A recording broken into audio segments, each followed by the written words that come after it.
आता आम्हाला हे सांगा की जो मुळात कायदा झालेला आहे, म्हणजे कायदा आणि विधेयक याच्यामध्ये प्रेक्षकांना आपण फरक सांगूया की कुठलाही कायदा जेव्हा बनवायचा असतो तेव्हा लोकसभेमध्ये किंवा राज्यात बनवायचं असेल तर विधानसभेमध्ये जे आणलं जातं त्याला विधेयक म्हणतात. मग त्याला दोन्ही सभागृहांची 2 असतील तर 2 सभागृहांची, 1 असेल तर एका सभागृहाची मंजुरी घेतली जाते आणि मग त्याचा कायदा बनतो.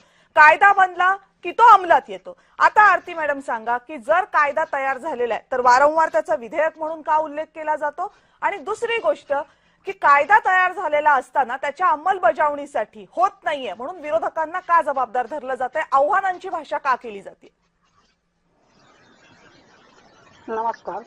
सर्वप्रथम असं आहे की हे नारी शक्ती बंधन अधिनियम असं त्याला म्हणलेलं आहे आणि त्याच्यासाठी तुम्ही म्हणताय की मंजुरी का हवी दोन्ही सभागृहांची.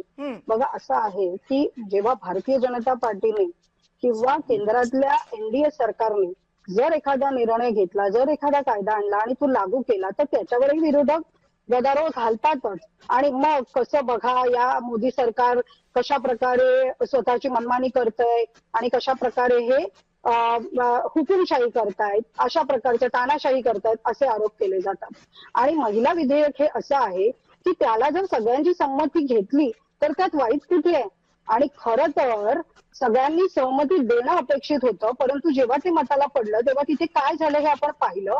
आणि जे जे इंडिया आघाडीचे घटक आहेत ते कसे महिला विरोधी आहेत हे आपण पाहिलं. अख्ख्या देशाने पाहिलं की महिला विधेयक ज्या उद्देशाने आणलं गेलं की ज्या प्रकारे पूर्ण देशामध्ये जे निर्णय प्रक्रिया आहे किंवा जी संसदीय प्रणाली आहे, संसदीय प्रक्रिया आहे त्याच्यामध्ये महिलांना समान वाटा, जी 50% लोकसंख्या आहे अशा 70 कोटी महिलांना याच्यामध्ये निर्णय घेण्याच्या प्रक्रियेमध्ये सहभागी करण्याच्या उद्देशाने हा जो कायदा झाला याच्यासाठी सर्वांनी सहमती द्यावी म्हणून ज्या वेळेला हे आलं दोन्ही पटलांसमोर त्यावेळेला आपण बघितलं की कशा प्रकारे महिला विरोधी मानसिकता असलेले, मग ही पहिलीच वेळ नाहीच आहे.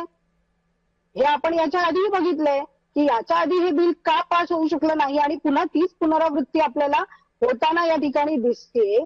तर याच्यामुळे संपूर्ण देशातील महिला या खरंच रागावलेल्या आहेत, चिडलेल्या आहेत की कुठेतरी कोणीतरी हा विचार केला. आणि मोदीजींनी तर अगदी स्पष्ट सांगितलेलं की आपण या विधेयकाच्या माध्यमातून, या अधिनियमच्या माध्यमातून महिलांना आपण कोणी काहीतरी देतोय या भ्रमात राहूच नये.